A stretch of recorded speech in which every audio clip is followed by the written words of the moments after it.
Yes, dear students, good morning to all of you बच्चों. Now today we are going to start second part of chemical kinetics. बच्चों इस segment में we are going to discuss very important question. What is order of reaction? Order of reaction क्या होती है? What is order of reaction? है ना, बहुत important question है बच्चों, जो हमसे पूछा जाता है कि order of reaction हम किसे कहते हैं. Order of reaction को बच्चों समझने के लिए हम एक केमिकल इक्वेशन लेते हैं, है ना. एक हम केमिकल इक्वेशन को कंसीडर करते हैं. इक्वेशन है हमारी बच्चों, रिएक्टेंट ए के हमने ए मोल लिया प्लस रिएक्टेंट बी के हमने स्मॉल बी मोल लिया. ये जो हम ए और बी छोटा लिख रहे हैं ये मोल है, नंबर ऑफ मोल्स है, और जो कैपिटल ए बी लिख रहे हैं ये क्या है, रिएक्टेंट है. और ये दोनों मिलकर बच्चों क्या बनाते हैं, ये दोनों मिलकर जो है प्रोडक्ट बनाते हैं. क्या बनाते हैं बोलो, प्रोडक्ट, है ना. यहाँ मैं लिख देता हूँ ए एंड बी जो स्मॉल है ये है नंबर ऑफ मोल्स, ये नंबर ऑफ मोल्स है बच्चों, और capital A and capital B are the reactant molecules, are the reactant molecules, है ना, इस केमिकल रिएक्शन में. अब बच्चों हम क्या करने जा रहे हैं, अब बच्चों हम इसके लिए रेट लॉ एक्सप्रेशन लिखने जा रहे हैं, है ना.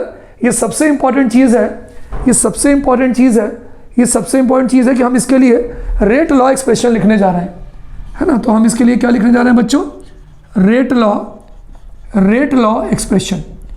बच्चों क्या होती है रेट लॉ एक्सप्रेशन, बहुत ध्यान से देखिएगा. जब हम रेट लॉ एक्सप्रेशन जो होती है बच्चों वो केवल रिएक्टेंट्स पे डिपेंड करती है.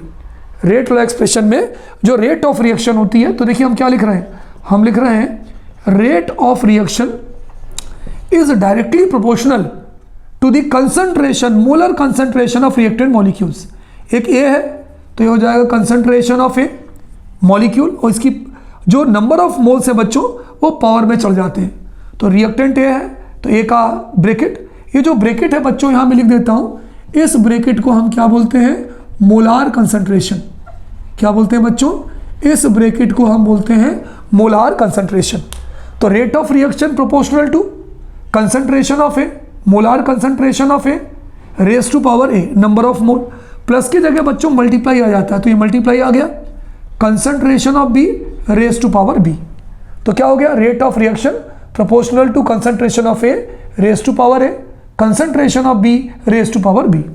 अब बच्चों रेट ऑफ रिएक्शन, जब भी हम रेट लॉ एक्सप्रेशन लिखेंगे, रेट लॉ एक्सप्रेशन को बच्चों हम रेट कांस्टेंट इक्वेशन भी बोलते हैं, रेट कांस्टेंट इक्वेशन भी बोलते हैं, रेट इक्वेशन भी बोल सकते हैं.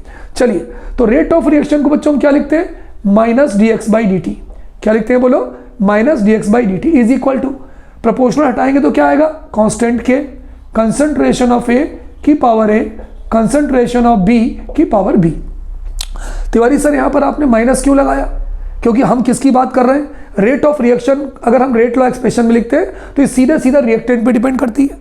और बच्चों हमने पढ़ा है कि रिएक्टेंट का जो कंसंट्रेशन होता है वो समय के साथ कम होता है. तो हम ये भी लिख सकते हैं माइनस, है ना, minus d x by d t is equal to k A की पावर ए बी की पावर बी. हमें क्या निकालना है तिवारी सर, हमें निकालना है ऑर्डर ऑफ रिएक्शन.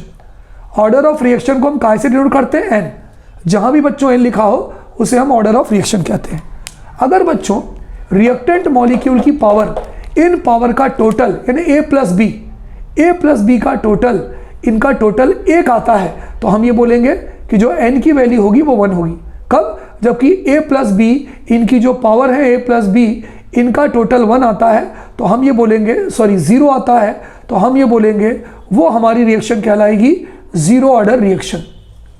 अगर बच्चों इन दोनों पावर का टोटल a प्लस बी का टोटल 1 आता है, तो उस रिएक्शन को बच्चों हम बोलेंगे first order reaction, first order reaction. अगर इनका टोटल 2 आता है बच्चों तो we will say it as second order reaction. अगर इनका टोटल 3 आता है तो we will say as third order reaction. अब हम बच्चों ये हमारे समझ में आ गया. अब हम इसके हिसाब से हम इसकी क्या लिखते हैं, हम इसकी लिखते हैं डेफिनेशन, है ना. बहुत मज़ेदार, एक बार में आपको डेफिनेशन याद हो जाएगी. देखिए क्या होता है, सुनिए क्या होता है order of reaction. The sum of the powers, बच्चों पावर्स को हम स्टोइकियोमेट्रिक कोफिशिएंट भी कहते हैं. द सम ऑफ द, ये कौन सी इक्वेशन है भाई, अगर मैं आपसे पूछूं कि ये कौन सी इक्वेशन है तो आप बोलोगे तिवारी सर ये जो है रेट लॉ एक्सप्रेशन है. रेट लॉ एक्सप्रेशन है, तो हम बोलेंगे the sum of the powers, देखो पावर्स है, पावर्स का ही टोटल है, किसका, of molar concentration of reactant molecule, ये जो बॉक्स होता है इसको हम मोलर कंसंट्रेशन बोलते हैं। The sum of the powers of molar concentration bracket of reactant molecule, कहां पर भाई, कहां पर, in rate law expression is called as order of reaction. तो बच्चों हम इसकी डेफिनेशन क्या लिख सकते हैं, हम लिख सकते हैं the sum of the powers, the sum of the powers of molar concentration, the sum of the powers of molar concentration, किसका, of reactant molecule, molar concentration of reactant molecules, of reactant बोलो बच्चों, of reactant molecules, कहां पर भाई, कौन सी equation में बताओ, in rate law expression, in rate law expression, rate law expression में is called order of reaction, is called order of reaction. Order of reaction बच्चों फ्रैक्शन में भी हो सकती है, हम उसे फ्रैक्शनल ऑर्डर रिएक्शन कहते हैं, जीरो भी हो सकती है, 0 1 भी, फर्स्ट सेकंड। तो कोई अगर आपसे पूछे बच्चों what is order of reaction, तो the sum of the powers of molar concentration of reactant molecule in rate law expression is called as order of reaction. Note कर लीजिए, पॉज करिए और बच्चों इसे नोट कर लीजिए। Is it clear? चलिए अब बच्चों अगर हम ऑर्डर ऑफ रिएक्शन की बात करें तो order of reaction may be of several types. Order of reaction बच्चों कई तरह की हो सकती है, zero order, first order, second order, third order, ये आपके पेपर में पूछा जा सकता है। चलिए अगला हम क्वेश्चन डिस्कस करते हैं बच्चों कि what is zero order reaction. बहुत ध्यान से समझिएगा, व्हाट इज, देखिए हमें दो के ही बारे में हमारे पेपर में है clear, zero and first, second third हमें नहीं पढ़ना, एग्जाम्पल्स में भी देयर।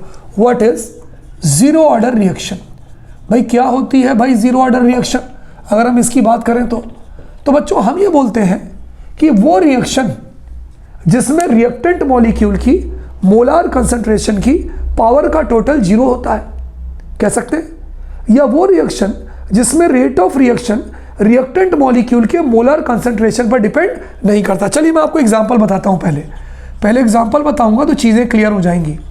बच्चों ये है अमोनिया, है ना, आपने सुना होगा NH3। बच्चों अमोनिया को जब हम प्लेटिनम कैटलिस्ट की प्रेजेंस में हीट करते हैं तो ये अमोनिया डिसोसिएट होता है, टूटता है और ये बनाता है नाइट्रोजन N2 + 3H2। ये अमोनिया है, सबको मालूम है, दिस इज अमोनिया, ये सबको मालूम है नाइट्रोजन और ये सबको मालूम है हाइड्रोजन। मतलब in the presence of platinum when ammonia is heated it will get dissociate, ammonia gas is heated it will get dissociate to form nitrogen and hydrogen. अब अगर हम इसके लिए बच्चों रेट लॉ एक्सप्रेशन लिखते हैं, भाई ये तो हमें याद है कि तिवारी सर आपने बताया था कि जब भी किसी ऑर्डर ऑफ रिएक्शन की बात हो तो हम रेट लॉ एक्सप्रेशन लिखेंगे। चलिए लिखते हैं रेट लॉ एक्सप्रेशन, क्या होगा, माइनस, चलिए पहले तो हम फर्स्ट स्टेप क्या लिखते हैं, रेट ऑफ रिएक्शन। चलिए लिखते हैं, हमने लिखा ROR मतलब बच्चों rate of reaction is directly proportional to the concentration of ammonia raise to power क्या होना चाहिए, यहाँ पे होना चाहिए रेज टू पावर 2। यही तो तिवारी सर आपने बताया था कि जितने रिएक्टेंट के मॉलिक्यूल होते हैं उसके जितने नंबर ऑफ मोल्स हैं वो उसकी पावर में चढ़ जाते हैं, और ये रिएक्शन का ऑर्डर क्या होना चाहिए था, सेकेंड ऑर्डर। लेकिन बच्चों ऑर्डर ऑफ रिएक्शन जो है ये प्रैक्टिकल डाटा है, प्रैक्टिकल डेटा है, थ्योरेटिकल नहीं है कि जो दिखता है वो होता है, ये प्रैक्टिकल डेटा है। तो जब इस रिएक्शन का अध्ययन किया गया तो ये पाया गया कि रेट ऑफ रिएक्शन जो है वो अमोनिया के कंसंट्रेशन पर डिपेंड नहीं करती है। आप अमोनिया के मोल ज़्यादा ले लो या अमोनिया के मोल कम ले लो, टूटने की दर सेम होगी। इसलिए यहाँ पर हम लिख सकते हैं जीरो, या क्या लिख सकते हैं -dx/dt। माइनस क्यों, क्योंकि रिएक्टेंट है, समय के साथ रिएक्टेंट की क्वांटिटी कम होती है, इज इक्वल टू के बच्चों एक कांस्टेंट होता है जिसे हम बोलते हैं rate constant, concentration of ammonia raise to power 0। के क्या है भाई, यहाँ पे प्रोपोर्शनल की जगह जो हमने के लगाया है हम लिख सकते हैं where k is equal to rate constant. बच्चों इस के को हम क्या बोलते हैं, रेट कांस्टेंट, ठीक है। तो अगर हम कोई आपसे पूछे कि यहाँ पर एन मतलब क्या है, मैंने आपको बताया था ऑर्डर ऑफ रिएक्शन, कि यहाँ पर ऑर्डर ऑफ रिएक्शन कितना होगा, तो आप बोलोगे तिवारी सर यहाँ पर ऑर्डर ऑफ रिएक्शन 0 होगा। जीरो होगा तो हम इसे क्या बोलेंगे, हम इसे बोलेंगे जीरो ऑर्डर रिएक्शन। कई सारे इसके एग्जाम्पल हैं, यहाँ पर मैंने आपको एक एग्जाम्पल डिस्कस किया, यह जीरो ऑर्डर रिएक्शन।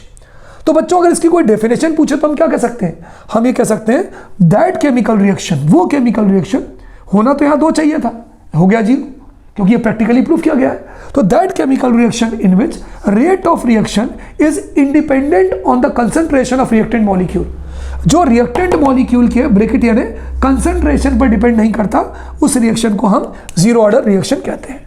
तो बच्चों हम क्या कह सकते हैं, हम कह सकते हैं दैट केमिकल रिएक्शन, यहां पर बच्चों हम लिख सकते हैं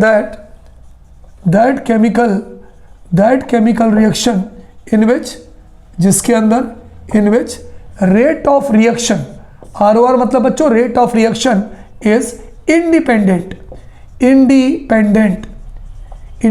का मतलब होता है बच्चों डज नॉट डिपेंड नहीं करता। तो आप पेपर में इंडिपेंडेंट लिख दें तो भी सही है, डज नॉट डिपेंड लिख दें तो भी सही है। Independent of initial concentration of reactant molecule, independent of concentration of reactant molecule is called zero order reaction। ठीक है, तो समझ में आ गया। देखिए बच्चों, ये जो रिएक्शन है थ्योरेटिकल स्टेप नहीं है, ऑर्डर ऑफ रिएक्शन प्रैक्टिकल है। तो प्रैक्टिकली ये पाया गया कि जब अमोनिया का डिकम्पोजिशन होता है तो आप अमोनिया कम ले लें या ज़्यादा ले लें, इसके टूटने की रेट पे कोई अंतर नहीं आता। तो लिखना तो चाहिए था 2 और रिएक्शन भी होनी चाहिए थी सेकेंड ऑर्डर की, क्योंकि पावर का टोटल कितना आ रहा है, 2 आ रहा है। लेकिन प्रैक्टिकली ये देखा गया अगर डिपेंड नहीं करता तो यहाँ पर हमने 0 लगा दिया, यहाँ 0 लगा दिया, तो ऑर्डर ऑफ रिएक्शन n की वैल्यू 0 हो गई, इसलिए हम इसे क्या बोलेंगे, जीरो ऑर्डर रिएक्शन। डेफिनेशन क्या है, that chemical reaction in which the rate of reaction is independent यानी does not depend on the concentration of reactant molecule is called zero order reaction. Note कर लीजिए।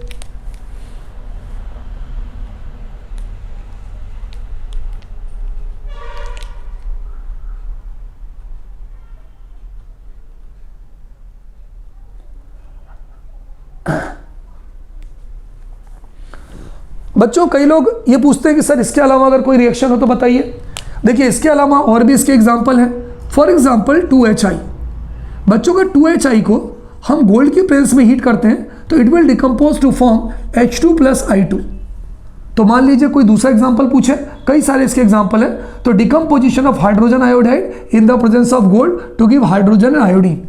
इस यहाँ भी क्या होना चाहिए था, इसकी पावर 2 होगी, ये सेकेंड ऑर्डर होना चाहिए था। लेकिन प्रैक्टिकली ये पाया गया कि डिकम्पोजिशन ऑफ अमोनिया जो होता है वो हाइड्रोजन आयोडाइड जो होता है वो HI पर डिपेंड नहीं करता, तो हम इसे क्या बोलेंगे, जीरो ऑर्डर रिएक्शन। तो इसलिए बच्चों जीरो ऑर्डर रिएक्शन को आपको याद करना बहुत ज़रूरी है। ठीक, सबसे ईजी ये था, that's why I told it. Note down.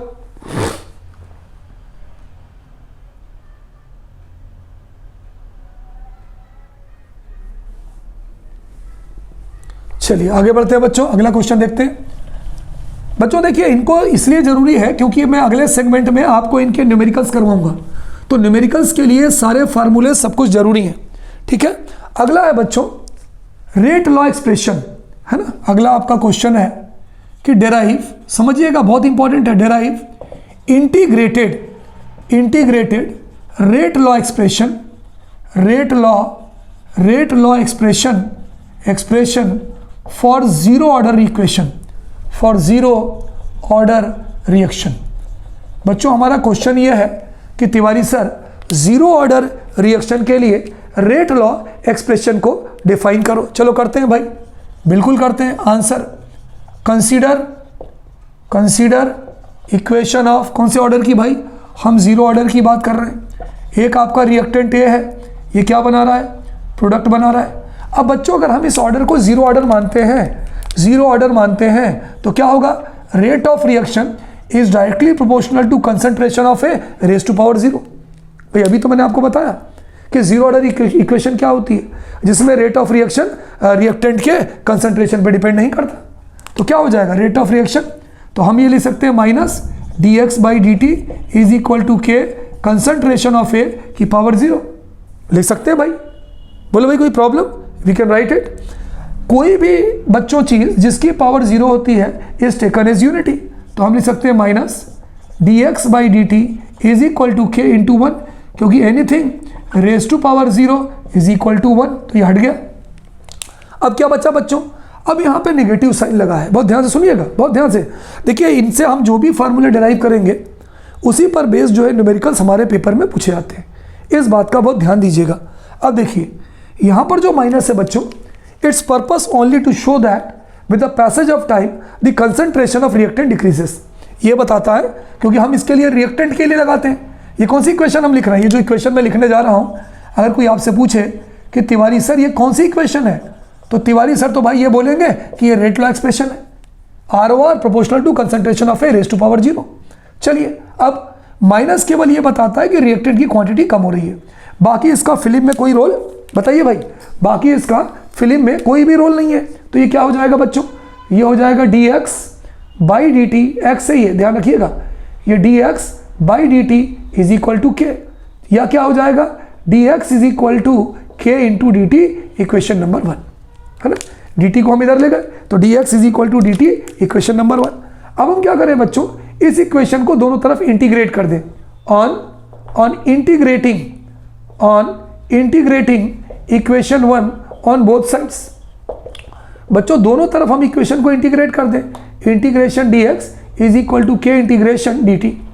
बच्चों आपने पढ़ा होगा कि कांस्टेंट को, ये रेट कांस्टेंट है, अगर कोई पूछे भाई यहाँ पे k क्या है, तो हम बोलेंगे तिवारी सर यहाँ पर k जो है वो रेट कांस्टेंट है। कांस्टेंट को हमेशा हम इंटीग्रेशन के बाहर रखते हैं। तो बच्चों ये जो dx होगा, dx का इंटीग्रेशन होगा x, है ना, कांस्टेंट है k। अब आपको मालूम है dt का इंटीग्रेशन होगा kt, और जब आपने पढ़ा होगा कि जब कोई कांस्टेंट होता है बच्चों तो हम एक कांस्टेंट लगाते हैं जिसको हम बोलते हैं इंटीग्रेशन कांस्टेंट। यहाँ पर कोई आपसे बोले भाई कि c क्या है, तो हम बोलेंगे Tiwari sir c will be the integration constant.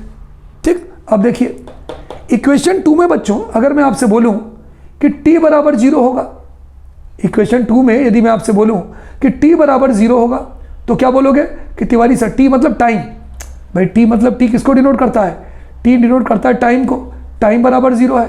Then x क्या होगा बच्चों, डिसइंटीग्रेटेड अमाउंट, डिसइंटीग्रेटेड अमाउंट भी अपना कितना होगा 0। भाई अगर मैं आपसे पूछूं कि भाई क्वेश्चन नंबर 2 में अगर हमारा समय है, समय 0 होगा, तो बताओ क्या कोई समय डिसइंटीग्रेट होगा, क्या कोई सब्सटेंस टूटेगा। तो सीधी सी बात कि अगर टाइम 0 होगा बच्चों तो कोई भी सब्सटेंस डिसइंटीग्रेट नहीं होगा। अब हम क्या करेंगे, t और x की वैल्यू को इक्वेशन t में रखेंगे। तो putting the value of t and x in equation 2, चलिए इक्वेशन 2 में रख देते हैं t और x की वैल्यू को, तो क्या हो जाएगा, यहाँ 0 हो जाएगा, ये हो जाएगा 0 into T is equal to C.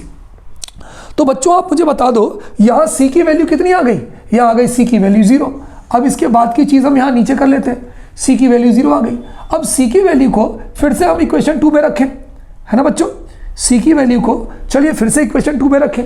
तो जब c की वैल्यू को हम इक्वेशन 2 में रखेंगे तो क्या हो जाएगा बताइए, x इज इक्वल टू, देखिए यहाँ 0 हो जाएगा, यहाँ पे मैं इसके नीचे करता हूँ, ये हो जाएगा x is equal to k T plus 0, या x इज इक्वल टू क्या आ जाएगा के टी, या k इज इक्वल टू क्या हो जाएगा बच्चों x by t. k is equal to क्या हो जाएगा, है ना, यहाँ लिख रहा हूँ, हो सकता है आपको दिखे ना, k इज इक्वल टू हो जाएगा x बाई टी। तो बच्चों ये आपकी फाइनल इक्वेशन आ गई।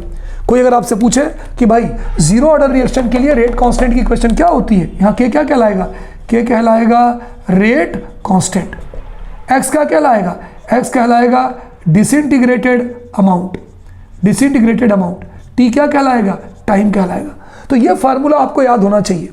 किसी ने अगर आपसे पूछा भाई ये बताओ जीरो ऑर्डर रिएक्शन के लिए रेट कांस्टेंट की इक्वेशन क्या होगी, आप बोलोगे Tiwari sir k is equal to x by t. ये आपको रटा होना चाहिए, k is equal to x by t. कोई पूछेगा भाई k क्या है, तो आप बोलोगे Tiwari sir k rate constant है, k क्या है, रेट कांस्टेंट है। x क्या है, आप बोलोगे डिसइंटीग्रेटेड अमाउंट है। t क्या है, टाइम इन सेकेंड है। तो यदि आपसे पेपर में पूछा जाए कि फर्स्ट जीरो ऑर्डर इक्वेशन के लिए रेट कांस्टेंट की इंटीग्रेटेड रेट इक्वेशन निकाली है, तो ये आपकी इंटीग्रेटेड रेट कांस्टेंट इक्वेशन हो जाएगी for zero order reaction. Clear, integrated rate constant expression लिख सकते हैं, रेट लॉ नहीं, integrated rate constant expression for zero order reaction, इसको इंटीग्रेटेड रेट कांस्टेंट बोलते हैं। तो k इज इक्वल टू क्या हो जाएगा बच्चों, x बाई टी। फिर से सुनिए question, derive integrated rate constant expression for zero order equation. तो ये आपकी इक्वेशन आ गई। चलिए आगे बढ़ते हैं, पॉज करिए और इसको नोट करिए। चलिए बच्चों, इसका जो अगला पार्ट है वो बहुत इंपॉर्टेंट है कि हाफ लाइफ पीरियड क्या होता है ना। देखिए आपके पास वो आ गया, एक फार्मूला आ गया, k is equal to x by t. किसके लिए? जीरो के लिए। k क्या है? रेट कांस्टेंट है। x क्या है? डिसइंटीग्रेशन कांस्टेंट है। t क्या है? टाइम इन सेकंड है। कभी कभी बच्चों हमारे पेपर में क्वेश्चन आता है, डिफाइन हाफ लाइफ पीरियड। क्या होती है हाफ लाइफ पीरियड? है ना, आधी जिंदगी। अगर हिंदी में बात करें तो अर्ध आयु काल। Define half life period. Half life period हम किसे कहते हैं? हाफ लाइफ पीरियड किसे कहते हैं? And derive half life period equation. Derive half life period equation for zero order reaction. For zero order reaction. Question समझ लीजिए बच्चों, क्वेश्चन क्या है?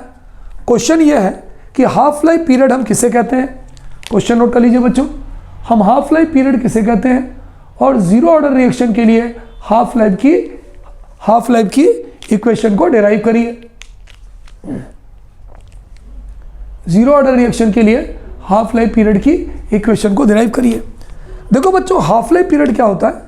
इसको हिंदी की लैंग्वेज में हम अर्ध आयु काल कहते हैं। अर्ध आयु काल, हाफ लाइफ पीरियड। ये क्या कहता है? That time interval. चलिए मैं पहले लिख देता हूं, फिर आपको उसको समझाऊंगा। बच्चों अगर हम इसकी डेफिनेशन देखें तो ये कहता है that time interval in which initial amount of substance is reduce to half. Initial मतलब जो हमने शुरू में लिया था। In which initial amount of substance is reduce to half, घटकर आधा हो जाता है, is called half life period. उसे हम बच्चों हाफ लाइफ पीरियड कहते हैं। काहे से डिनोट करते हैं? It is denoted by T half, T की पावर 1/2, या हम इसको कैपिटल टी से डिनोट करते हैं। मतलब क्या हुआ? सपोज करिए बच्चों, मेरे हाथ में 1 ग्राम चने हैं, मैंने 1 मिनट में आधा ग्राम चना खा गया, बचा कितना? आधा। तो 1 मिनट जो टाइम लगा आधा करने में, उस 1 मिनट को हम बोलेंगे हाफ लाइफ पीरियड। चलिए एक और एग्जांपल देता हूँ। सपोज करिए 1 किलो आटा मेरे पास था, मैंने 1 घंटे में 10 मिनट में आधा किलो आटे की रोटी बना दिया, तो आधा रिड्यूस हो गया, आधा हट गया, तो इसका जो हाफ लाइफ पीरियड होगा वो होगा 1 मिनट। तो बच्चों क्या कहता है? That time interval in which the initial amount of substance is reduce to half. जो भी आपने शुरू में लिया है, अगर वो क्वांटिटी घटकर आधी हो जाती है उस टाइम में, तो हम उसे हाफ लाइफ पीरियड कहते हैं। चलो ये पहला वाला पार्ट की तो क्लियर हो गया कि भाई हाफ लाइफ पीरियड होता क्या है। अब आपको इसकी डेरिवेशन करना है। तो देखिए दूसरा पार्ट बच्चों, अगर आपको याद हो तो from rate constant expression, rate constant यानी वही के वाली expression, from rate constant equation बोल दो या एक्सप्रेशन बोल दो, बात एक ही है। एक्सप्रेशन ऑफ जीरो ऑर्डर, अभी आपने कुछ देर पहले निकाला एक्सप्रेशन, क्या थी भाई एक्सप्रेशन बताइए Tiwari sir? k is equal to x by t. के क्या था आपका? मालूम है सर, के हमारा रेट कांस्टेंट था। x क्या था आपका? x था डिसइंटीग्रेटेड अमाउंट, जो चीज़ आपकी टूट रही है। x था आपका डिसइंटीग्रेटेड अमाउंट। चलिए t क्या है भाई? t आपका है टाइम इन सेकेंड, सेकेंड के अंदर जो टाइम जाता है वो t है। ठीक, अब बच्चों मुझे बताइए, ये हमारी इक्वेशन नंबर 1 है। अब चलिए इक्वेशन है, रेट कांस्टेंट की इक्वेशन है। अगर मैं t को ऊपर ले आऊँ तो क्या होगा? रेट कांस्टेंट नीचे आ जाएगा। तो this equation can be written as t is equal to x by k. अब बच्चों हम क्या कर रहे हैं? ये इक्वेशन 1 है। इक्वेशन 1 को बच्चों हम हाफ लाइफ पीरियड इक्वेशन में कन्वर्ट कर रहे हैं। तो हम लिखेंगे converting equation 1 into equation of half life period. Equation of half life period हम क्या कर रहे हैं बच्चों?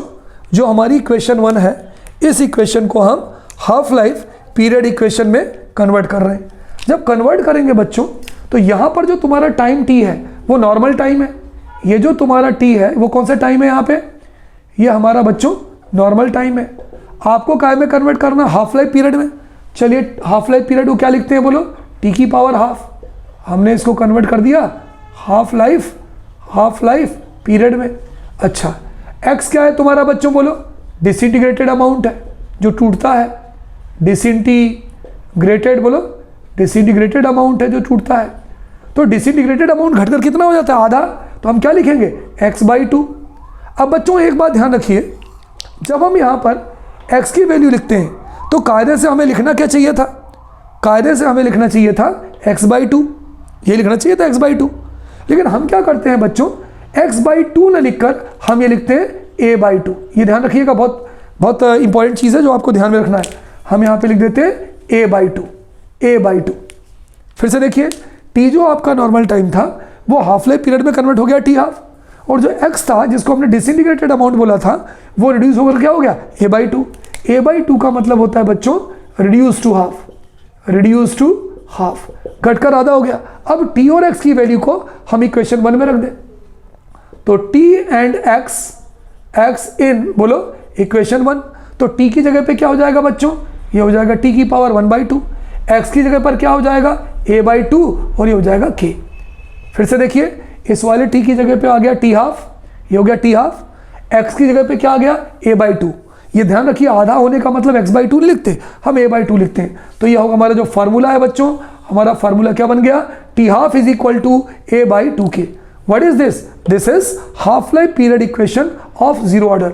कोई पूछे भाई ये कौन सी इक्वेशन है जो आपने निकाला है नंबर 2, तो हम बोलेंगे कि भाई ये जो है हाफ लाइफ पीरियड इक्वेशन है, कौन से ऑर्डर के लिए, फॉर जीरो ऑर्डर रिएक्शन।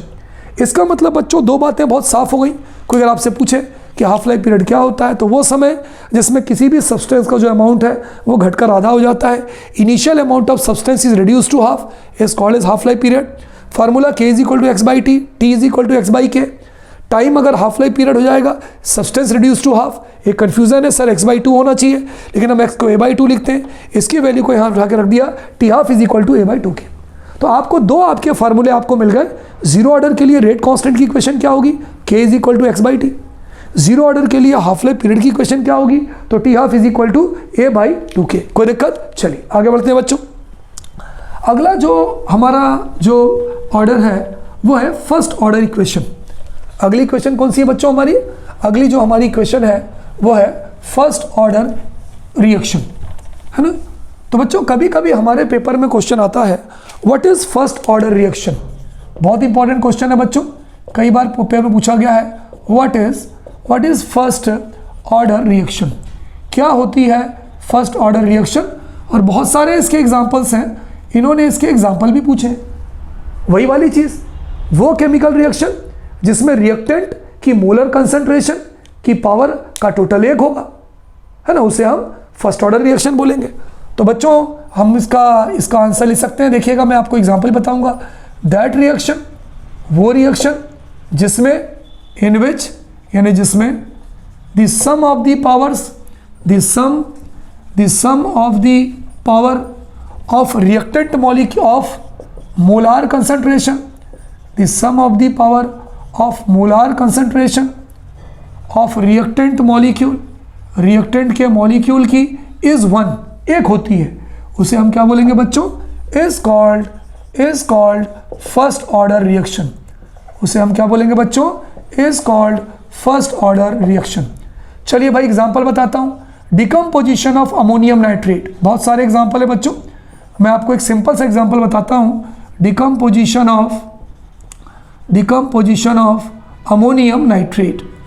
अगर बच्चों हम अमोनियम नाइट्रेट को गर्म करें, NH4NO3, है ना, इसका नाम क्या है, इसका नाम है अमोनियम नाइट्रेट। अगर बच्चों हम इसको हीट करें तो ये टूटता है, टूटने के बाद क्या बनाता है, N2O plus 2H2O, N2O plus 2H2O। N2O का नाम क्या होता है, नाइट्रस ऑक्साइड, नाइट्रस ऑक्साइड। तो बच्चों ये जो रिएक्शन है इसे हम बोलेंगे first order reaction. Tiwari sir क्यों बोलेंगे बताओ, चलो भाई पूरा करते हैं। हम कौन सी इक्वेशन लिखते हैं, मालूम है सर, मत परेशान हो, रेट लॉ एक्सप्रेशन लिखते हैं। तो क्या करते हैं भाई रेट लॉ एक्सप्रेशन में, मालूम है sir, rate of reaction proportional to concentration of NH4NO3 की पावर 1। भाई देखो ये तो थ्योरेटिकल स्टेप नहीं है, ये प्रैक्टिकल है। यहाँ पर इसकी पावर कितनी है, 1 है। तो रेट ऑफ रिएक्शन को शॉर्ट में क्या लिखते हैं, minus dx/dt is equal to के NH4NO3। यहाँ पर अगर आप इस रेट लॉ एक्सप्रेशन में देखें तो इस रेट लॉ एक्सप्रेशन में अमोनियम नाइट्रेट रिएक्टेंट है, इसकी जो मोलर कंसंट्रेशन है उसकी पावर कितनी है, 1। तो यहाँ पर अगर हम बात करें ऑर्डर ऑफ रिएक्शन की, तो यहाँ पर जो n है, जो ऑर्डर ऑफ रिएक्शन है वो हो जाएगा 1। So therefore it can be called as first order. n क्या है, n क्या है बच्चों, Tiwari sir n order of reaction है। n की वैल्यू कितनी आ रही है, n की वैल्यू 1 आ रही है, इसलिए इस रिएक्शन को हम क्या बोलेंगे, फर्स्ट ऑर्डर रिएक्शन। तो अगर कोई केमिकल रिएक्शन है जिसमें रिएक्टेंट मॉलिक्यूल की जो मोलर कंसंट्रेशन है उसकी पावर का टोटल बच्चों 1 आता है, तो उसे हम कौन सी इक्वेशन बोलते हैं, बोलो, फर्स्ट ऑर्डर रिएक्शन कहते हैं। चलिए पॉज करिएगा, नोट करिएगा बच्चों। हमारा जो अगला टॉपिक है वो बहुत इंपॉर्टेंट है, क्योंकि उस पर बेस्ड जो न्यूमेरिकल्स हैं वो हमारे पेपर में आते हैं। ठीक है, 2 ही करना है, परेशान मत होइए, 0 और फर्स्ट, सेकंड थर्ड हमें नहीं पढ़ना। चलिए अगले हम बात करते हैं। अगला क्वेश्चन है डेराइव रेट कांस्टेंट एक्सप्रेशन या rate constant equation for first order reaction. कौन सी रिएक्शन के लिए बच्चों, फॉर फर्स्ट ऑर्डर रिएक्शन। अगर कोई मुझसे पूछे कि तिवारी सर इसका फार्मूला बताओ, तो इसका फार्मूला होगा K is equal to 2.303/T log 10 A/A-x। अब वो कैसे आता है वो देखिए, आता कैसे वो देखिए आंसर में डेराइव करना चालू कर रहा हूँ, डेरिवेशन भी कभी कभी पेपर में पूछ लेते हैं। Consider a chemical equation of first order. हमने केमिकल इक्वेशन लिया जो फर्स्ट ऑर्डर की है, क्या है तिवारी सर, ए है और ये प्रोडक्ट बना रहा है। चलिए इसके लिए बच्चों हम रेट लॉ एक्सप्रेशन लिखते हैं। अगर हम इसके लिए रेट लॉ एक्सप्रेशन लिखेंगे तो क्या हो जाएगा, rate of reaction directly proportional to concentration of A, या रेट ऑफ इक्वेशन को क्या लिखते हैं, माइनस dx/dt, कांस्टेंट के लगाया, कंसंट्रेशन ऑफ ए की पावर 1, है ना। के क्या है बताओ, के क्या है, यहाँ पर के जो है वो रेट कांस्टेंट है। माइनस तो केवल ये बताता है समय के साथ रिएक्टेंट की क्वांटिटी कम होती है। हम बच्चों इसको ये भी ले सकते हैं और माइनस हटा सकते हैं, dx/dt इज इक्वल टू के। सब्सटेंस जो ए होता है बच्चों, ये कुछ समय पश्चात, dt समय पश्चात ए नहीं बचता, ये टूटता है, ये डिकम्पोज होता है, तो हम ए की जगह पे क्या लिख सकते हैं, a-x। अब देखिए ये भी सब्सटेंस से रिलेटेड है, ये भी सब्सटेंस से रिलेटेड है, ये टाइम से रिलेटेड है, तो टाइम से रिलेटेड चीज़ को एक तरफ कर लें और सब्सटेंस से रिलेटेड चीज़ को एक तरफ कर लें। तो हम ये लिखते हैं taking concentration term on one side, तो ये हो जाएगा dx divided by a-x is equal to k into dt, है ना। x को एक तरफ कर लिया और dt को एक तरफ कर लिया।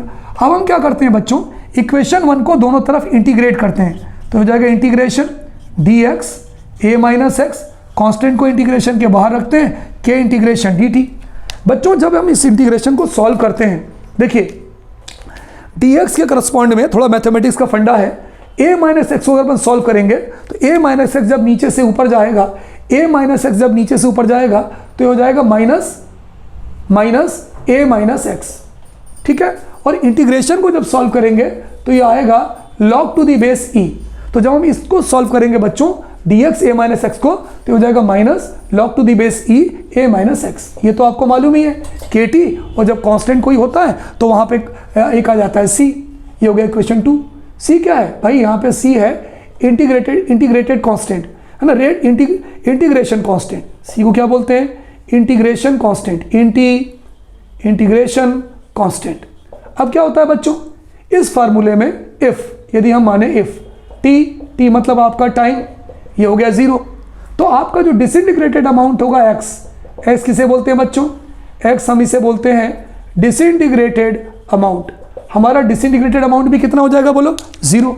अब हम क्या करेंगे, t और x की वैल्यू को इक्वेशन 2 में रख देंगे, तो हम क्या लिखेंगे, ऑन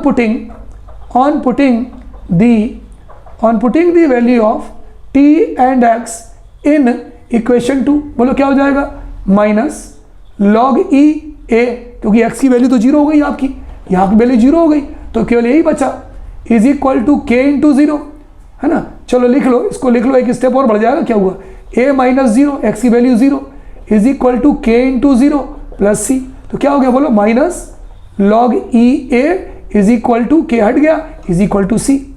अब बच्चों जो हमारी सी की वैल्यू हमें मिली है, अगर मैं आपसे पूछूं कि भाई सी की वैल्यू क्या मिली, आप बोलोगे Tiwari sir C is equal to minus log E है। इस सी की वैल्यू को हम फिर से इक्वेशन 2 में रख दें। जब इस सी की वैल्यू को हम फिर से इक्वेशन 2 में रखेंगे तो ये हो जाएगा minus log e a minus x is equal to k t, ये माइनस है ये प्लस है, तो plus minus minus log e a, ये वाला लॉग ई है इस तरफ ले जाए तो क्या हो जाएगा बोलो, डायरेक्ट में लिख रहा हूं k t is equal to log e a minus log e a minus x. चलो भाई ये हो गया, है ना। अब के टी बराबर क्या हो जाएगा बोलो, के टी बराबर हो जाएगा लॉग ए माइनस लॉग बी, आपने पढ़ा है लॉग ए माइनस लॉग बी, लॉग ए अपॉन बी, लॉग ए अपॉन बी। चलिए सॉल्व करते हैं, तो ये हो जाएगा आपका के टी इज इक्वल टू हो जाएगा लॉग की बेस ई ए अपॉन ए माइनस एक्स, ये हो गया। अब बच्चों आपने पढ़ा है कि अगर हम log e को, इधर देखिए, अगर हम log e को log 10 में कन्वर्ट करें तो हमें उसमें 2.303 का मल्टीप्लाई करना पड़ता है, 2.303 इंटू log 10। log e को अगर हम log 10 में बदलेंगे बच्चों तो हमें 2.303 का मल्टीप्लाई करना पड़ता है। तो हमें काम करते हैं, इस इक्वेशन में log e को log 10 में कन्वर्ट करें। चलिए भाई करते हैं log e को log 10 में कन्वर्ट। बोलो क्या हो जाएगा, k is equal to t को इस तरफ ले आए, है ना। अच्छा log e को 10 में बदलेंगे तो क्या हो जाएगा बोलो, ये हो जाएगा k is equal to 2.303 into log 10। ये हमने log e को log 10 में बदल दिया, ये t नीचे आ गया, ये t नीचे आ गया अपॉन t, तो ये हो गया 2.303 upon t log 10 a upon a minus x. तो बच्चों ये जो हमारा फार्मूला आया है ये रेट कांस्टेंट की इक्वेशन हो गई। तो रेट कांस्टेंट की एक बार फिर से समझिए, ये वाला स्टेप समझिए।